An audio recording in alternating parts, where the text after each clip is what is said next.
Sir बताइए sir, आपका जो डोनेशन जो हुआ आज? नहीं बस ठीक है, बच्चे लोग को आने जाने में काफ़ी तकलीफ हो रहा था। एक भारतीय वैन दिया था पहले, उसमें सारी बच्चे लोग को 3-4 ट्रिप मारने पड़ता है, तो हमने सोचा एक बास दे दे, बिल्डिंग तो बन गया, तो इसी हिसाब से बास दे दिया। बच्चे लोग आने जाने में अभी दिक्कत नहीं है। आज बहुत अच्छा दिन है प्रणब कन्या संघ की हिस्ट्री में कि हमारे श्यामल चौधरी जी ने एक टाटा की स्कूल बस बच्चों को गिफ्ट की है। तो ये बहुत बड़ी समस्या थी छोटे बच्चों के लिए, तो हमने भी अपनी तरफ से टाटा डीलरशिप की तरफ से हमसे भी जो हो पाया है हमने भी सपोर्ट किया है, और हम यही उम्मीद करेंगे कि बच्चों को सुविधा मिले, सेफ्टी मिले, और गोइंग फॉरवर्ड जो भी सर्विस होगा, जो भी बस का चलाने का जिम्मेदारी होगा, हम उनको टेक फॉरवर्ड करेंगे। तो बस आप सबको यही बोलना चाहूँगा कि बच्चों को आशीर्वाद दीजिए और बस सब बढ़िया से चले बच्चों को। Welcome to all the dignitaries who are present here, who have given your precious time for Pranab Kanya Sangh. I will just brief about the Pranab Kanya Sangh activities in this life for the last 30 years, more than 30 years in fact. Pranab Kanya Sangh is a philanthropic and social organization working all over India, and this is a branch of Pranab Kanya in Portrait and Srivijayapuram, sorry. And here we have working with the children for past so many years, and many of our students have achieved their goals. They are settled in their life, they are working, some government jobs, some in private jobs, and some have been also married with a successful life. And we are also providing official training for the children, computer classes, fashion design classes, apart from that beautician classes, and all that they are interested in singing, dancing. We try our best so that the girls can stand on their own feet, and in future they don't have to go back to that life which they have left in future. And this way it's going forward that Pranab Kanya Sangh is so thankful to Mr. Sharma Chaudhary. I have no words to say because words are also difficult to explain the activities he has done for the consideration he has taken for the children. Whenever I was in trouble, he was standing beside me. I remember 7-8 years back when I was constructing the temple, I could not afford funds after the foundation. Lots of funds were lost for foundation. Then I saw my account nil. Suddenly I think a savior sent him to a ashram with another member, and he asked, "What do any help you need?" I said, "I need a temple." He said, I am not believing God, so I can make a temple. So I told him, you believe in children, you love children, he said yes. So he said, children will pray in a prayer hall, that's all, not for God, for children. So he gladly accepted, and then he completed the temple. That was his first word. After that, he said, I didn't say anything, everything was God's blessing. Suddenly he came and said, meeting has gone on. I think it needs to be renovated. I will take initiative. So I said, how is this possible? Because it's a big deal of work, and I cannot take the decision alone because I have an office in Calcutta who has to give the recommendations also. So he said, okay, you go back to your head office and you tell them that I am interested to recommend renovate this building. So then I asked my elders, my senior sannyasis. They said that that's a very good idea, but then we don't have enough funds to renovate the whole building. So I don't know if we cannot help. We don't help in any way. So then when I communicated this to him, he said that it's fine. I will do the whole thing. You need not do anything. And that way, in the year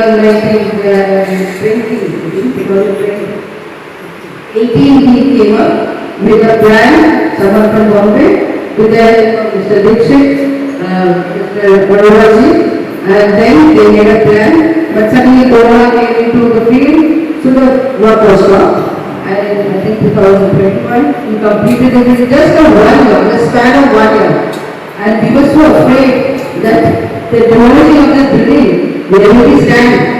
Again and again I asked his co-worker that, he said, don't worry, once he has taken it and no need of worrying anything. We were shifting to the court itself, he said, आज नहीं निकलेगा तो मेरा सारा labour Calcutta से आएगा अपने हाथ से निकाल देंगे.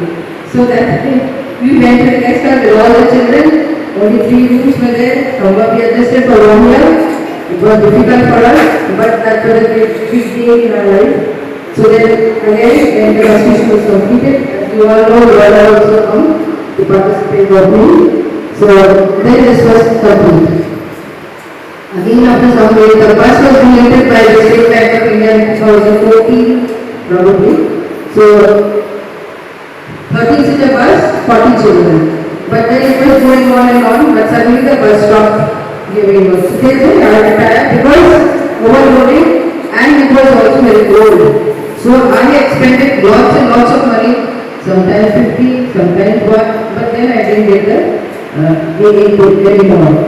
It stopped, us stopped. That MP sir, that is Vishnu, he came to power. So I went to him, I told him, I need a bus immediately because girls are going to girls school, Hyderabad, which is quite far, they can't go walking. Can you please help us? He denied, absolutely, he said, I am not going to give any bus because I don't have any, interest. Whatever it is, he told me. So then I said, then who will leave over? Because I need it badly. I need the bus because I cannot send the only boys 5 times. Only also getting, overloaded. And the traffic police are once and again saying, what is this, what are you doing? It's not good, overload only this way, etc. etc. Then one day I went to the office, he told me, what's the matter? Any problem? I said, a problem is there, that is the bus is gone. And he need a bus. I asked him, sir, but he denied. So I don't know what to do. Any second-hand bus will also do. But he's always a kind gentleman. He said, don't take second-hand. Second-hand will again need repair again and again. So that will again be a trouble for you. So I am ready just to wait for a few days. I will show you the video bus. So this is voice does not reach. Voice does not reach there. Why does it does not reach there? It is the affection for the children, the love for the children, and God will bless him because everything is God's wish that is happening in Pradhan. I believe because it's not anyone's power, only the eternal power, the supreme power who is working the whole organization. So his inspirations have been entirely to his mind and accordingly he has reacted. And I am grateful to all of you. Girish ji also, whenever I need any help I wanted, I went to him for the education of the children.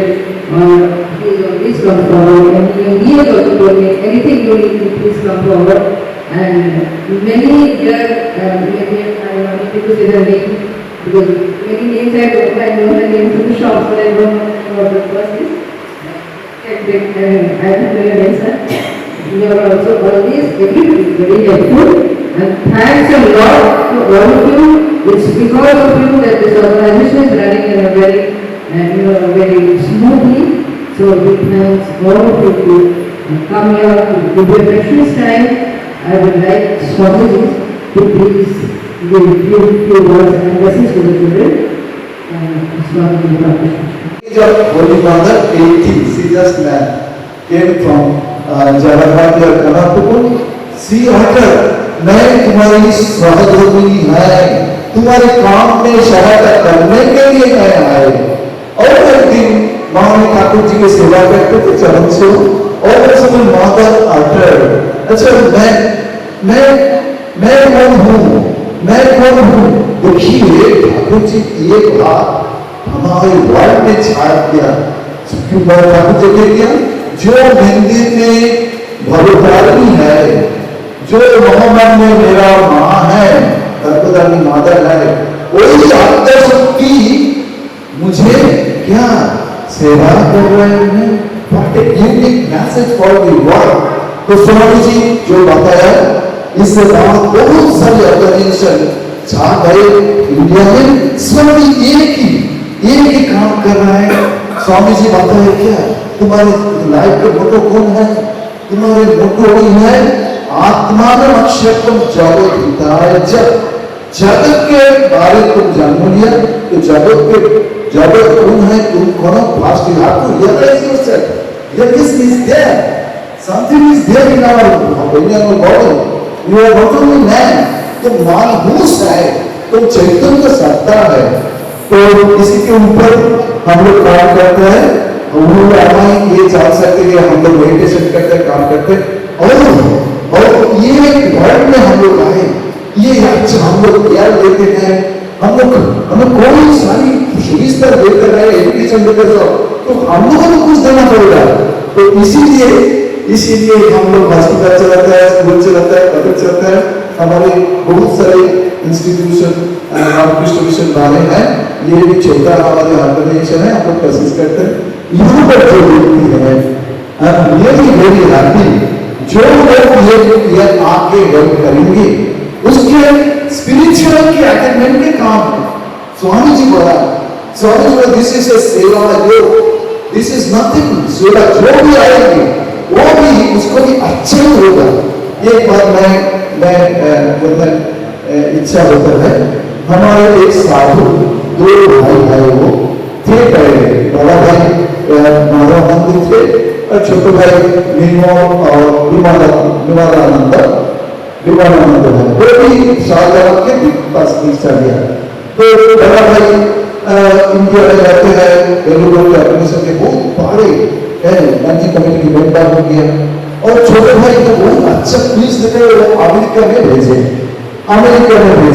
2 साल हुआ लाने के बाद उसका इच्छा है क्या India में बहुत सारी प्रॉब्लम है। क्या महाभारत चाहे जो माता जन्म देते हैं, कुछ दिन वो जन्म के टाइम में माता भी मर जाते हैं और चाय भी कर जाते हैं, उसी जगह कुछ काम करता है जरूरी है। वो बेलूर के पास चिट्ठी भेजी, बेलूर बोले देखो ये काम तुम करना चाहते हैं, वो लाइव करेंगे कि नहीं, 1 साल करके छोड़ 2 महीना करेंगे। तो ही गेव लेटर यस, जब तक जिंदा होगा मैं उसी काम में करेंगे। हम तो क्या देखा है पहले ओलंपिक स्कूल में एक डॉक्टर देखे 2 मास में भी काम शुरू किया है। अभी क्या हुआ? अभी देखा बहुत बड़ा बिल्डिंग हुआ है, करीब 500 लेडीज उसका वहां पर जन्म देते हैं बच्चा, और 500 व्यक्ति हुआ हमारे बहुत सारे ऑपरेशन है और ट्रीटमेंट होते हैं और कहाँ लोग जाते हैं। मैं 15-20 साल के पहले रिपोर्ट देते हैं कि करीब 18 लाख पेशेंट को ट्रीटमेंट करते हैं। हमारे साधन भी करते हैं और सेवा भी करते हैं, उनका भी साधु। बट ये हर डिवोटी के पास चला है। डिवोटी क्या होता है?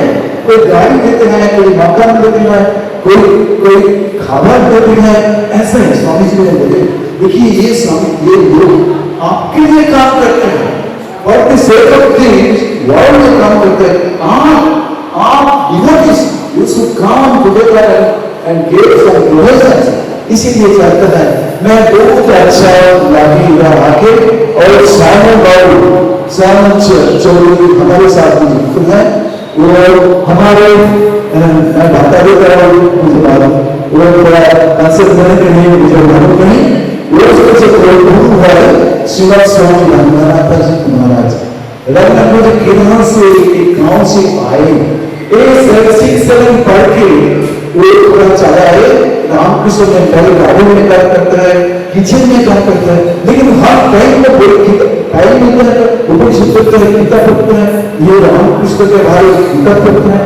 वहां में क्या हुआ उसके आशीर्वाद मिला। इसके ठाकुर जी के शिष्य थे संगात्मानंद जी, बोले तुम्हारे जो जीव है ना कान है वहां पर सरस्वती बैठे थे।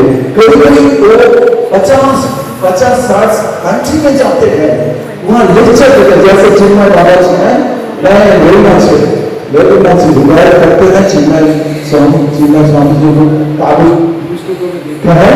तो बहुत ही वो रामकृष्ण मिशन के प्रेसिडेंट हो गए, प्रेसिडेंट होकर बोले ऐसे से मिराकल रामकृष्ण जी खूब थे, जो गाड़ीवर थे, ये रामकृष्ण मिशन के प्रेसिडेंट है।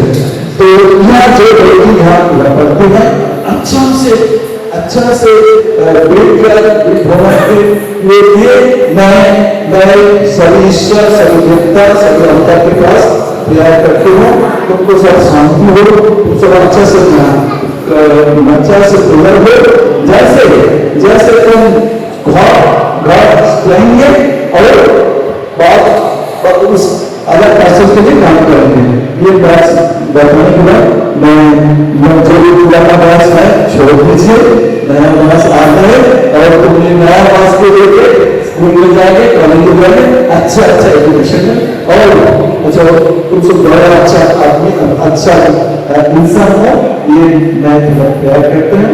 अब आप ये प्यार करते हैं कि असत्य असत्य है तमस्व भाजपा है व्यक्ति अमृत है असत्य के साथ तमस्व के आयो आपकी मनुष्य के अमृतत्व जाना। ये थैंक यू।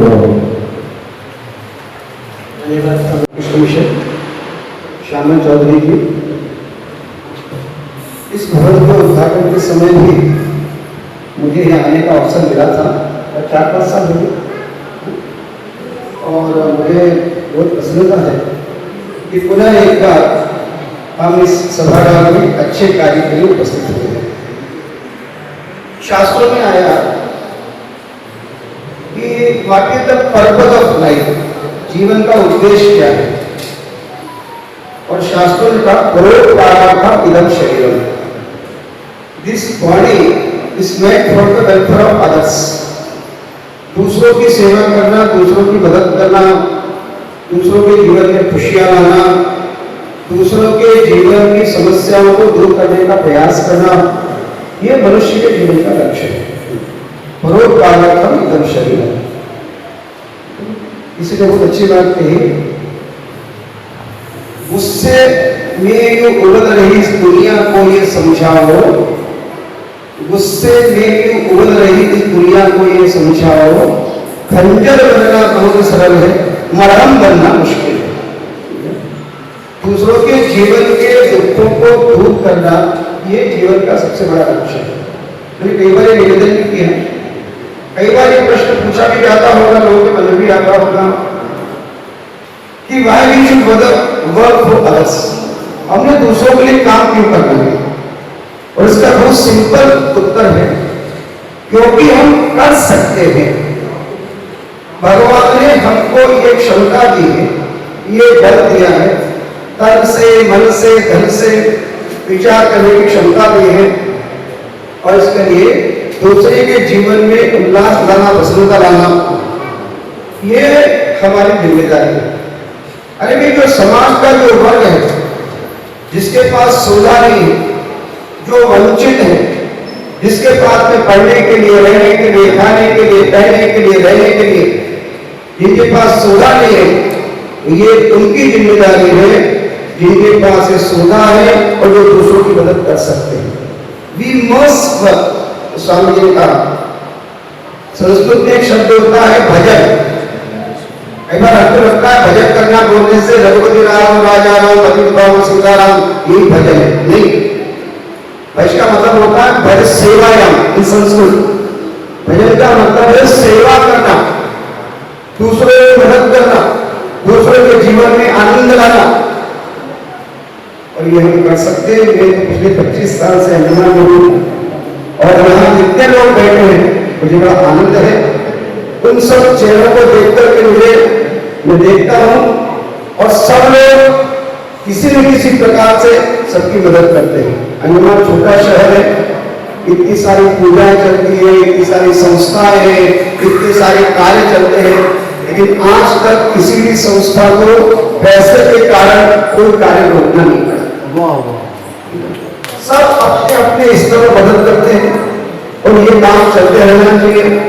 जीवन का लक्ष्य तो यही है केवल खाओ पियो मजे करो, ये जीवन का लक्ष्य नहीं है। जीवन का लक्ष्य है दूसरों की सेवा करना, दूसरों की मदद करना। तो स्वामी जी ने कहा आत्मा मोक्षार्थम जगत हिताय, हमारा भी कल्याण है और हमारे साथ में समाज के लोगों का भी कल्याण। अरे भाई हम तो उस संस्कृति के लोग हैं जिस संस्कृति के महात्मा ने देवताओं की रक्षा करने के लिए जीते जी अपने शरीर का दान कर दिया।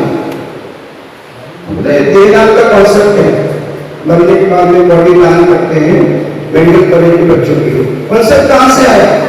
हमारे यहाँ पर गांधी जी ने देवताओं की रक्षा करने के लिए जीते ही अपने शरीर का दान कर दिया। तो इतना दान है। आप इतिहास को पढ़ते हैं, भामाशाह हुए, कर्ण हुए, जिन्होंने समाज की रक्षा के लिए, धर्म की रक्षा के लिए, देश के लिए, संस्कृति के लिए कितना सहयोग किया। मैं निवेदन ये कर रहा हूं, एक अच्छा कार्य, स्पेशली जब हमारी बच्चियां हैं,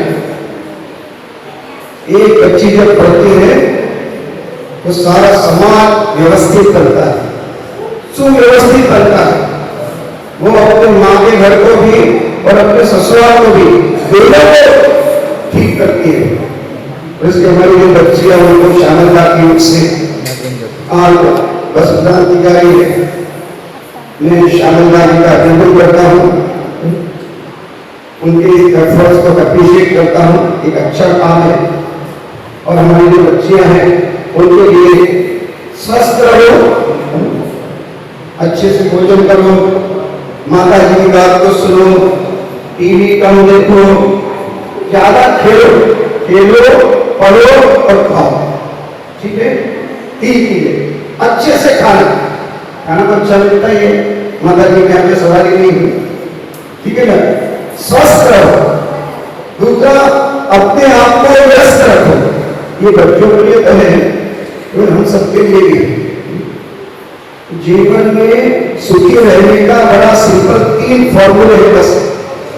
पहला, स्वस्थ मन से, विचारों से, भावों से, बुद्धि से स्वस्थ रहो। दूसरा सूत्र है व्यस्त रहो, कीप योरसेल्फ एंगेज, अपने आप को व्यस्त रखो, इसमें अच्छे काम है।